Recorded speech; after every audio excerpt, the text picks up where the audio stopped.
Okay, I wanted to make videos to help you make all these practice shapes and get really good at starting to develop your own skills and reasoning when it comes to 3D modeling, which is the fundamental for our class. It's been really difficult trying to go around and help people, and the moment you turn away, they focus in on something else that isn't school related.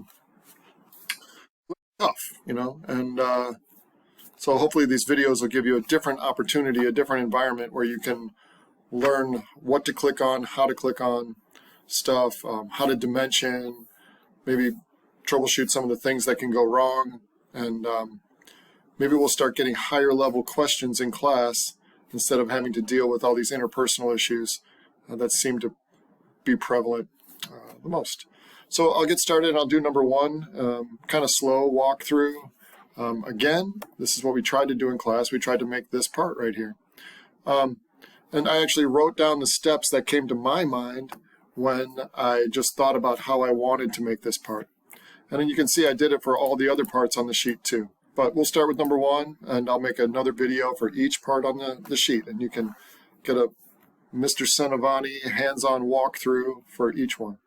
Anyhow, with this one, I'm going to draw a block L, this profile here, and I'm going to dimension it. Then I'm going to extrude it. Then I'm going to place a sketch, maybe up here, and locate and create one rectangle. And then I'm going to extrude cut it. I'm going to do the same thing. On this plane, I'm going to put a sketch. I'm going to draw this rectangle, and I'm going to cut that through. And then I'm going to screenshot it and put it in my portfolio. No big deal.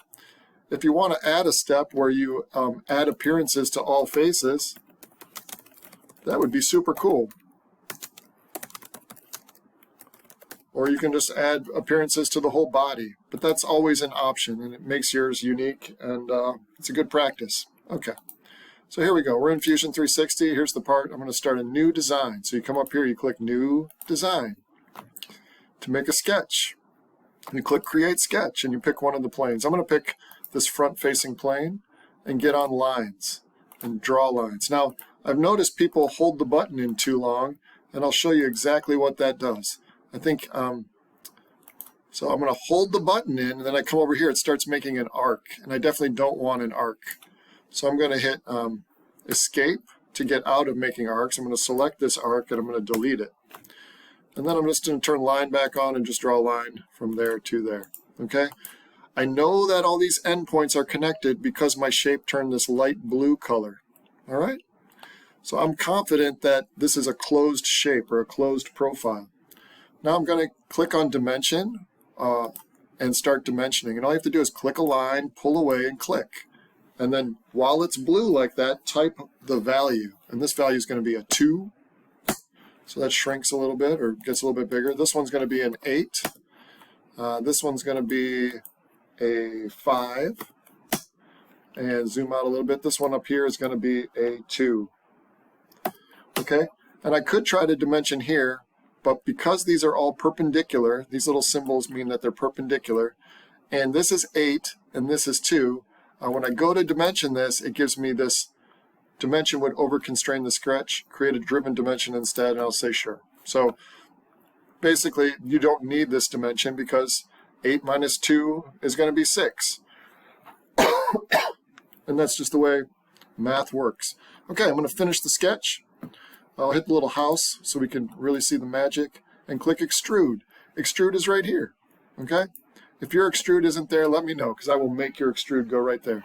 The width of this extrusion is 5, and so now we've got the L shape in 3 dimensions. And like I said, my next step was to put a sketch up here, and I'm going to make and create a rectangle. And you'll notice if you drag your mouse on here, it wants to lock onto this edge, or it wants to lock onto that edge. That's fine. Click on one of the edges, come over, click on the other edge. It doesn't matter if you did it the same size as me, or if you make a small one. It doesn't matter because we're going to dimension it now. So I turn on Dimension, I click this line, and I just type the number 1. Okay? I do the same thing with the other side. I could do this one here, but guess what? It's going to be another driven dimension because 5 minus 1 is always going to be 3. Okay, I'm going to finish this sketch. Actually, you know what? I'm going to go back into the sketch because this is going to be cool. I'm going to try this. So I've got this rectangle over here. I'm going to make another rectangle right here. And guess what? It wants to lock into that edge. I'll just draw a rectangle. Go to dimension. Click this line up here. Click that line up. I missed it, so let's try again. Click this line here. I've got to get rid of this one that already exists. So double click, and how about we just delete? Is that an option? Escape, escape. Right click. Oh my gosh, delete. There it goes. How about we start clicking this edge, then we'll click this line, come over here. That's going to be a 1.5. Man, it's perfect the first time. And this one over here, same thing. Oh, I did it again. What a chump.